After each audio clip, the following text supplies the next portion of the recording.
ജസലിൻ Shetty. Good evening all. I am Jasa Fathima from 17.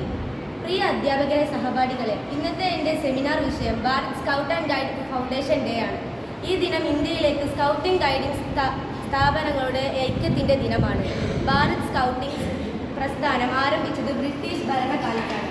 അന്നത്തെ കാലത്ത് പല പ്രദേശത്ത് സ്കൗട്ട് ആൻഡ് ഗൈഡ് സംഘടനകൾ പ്രവർത്തിച്ചുകൊണ്ടിരുന്നു. എന്നാൽ സ്വാതന്ത്ര്യ ഇന്ത്യയിൽ ഇവയെല്ലാം ഒന്നിച്ചു ചേർന്ന് ഒരു ഏകീകൃത സംഘടന രൂപപ്പെടുത്തണമെന്ന് ആവശ്യമുയർന്നു. 1947 സ്വാതന്ത്ര്യം ലഭിച്ചതിനു ശേഷം പ്രധാനമന്ത്രി ജവഹർലാൽ നെഹ്റു, വിദ്യാഭ്യാസ വകുപ്പ് മന്ത്രി അബ്ദുൽ കലാം ആസാദ് എന്നിവരുടെ പ്രോത്സാഹനത്താൽ ഈ ഏകീകരണ ശ്രമം ആരംഭിച്ചു. അവരുടെ പരിശ്രമമായി 1950 November 7 Bharat scout and guide എന്ന സംഘടന ഔദ്യോഗികമായി രൂപം കൊണ്ടു. പിന്നീട് 1951 ഓഗസ്റ്റ് 15 ഗേൾ ഗൈഡ് അസോസിയേഷനും ഇതിൽ ചേർന്നു.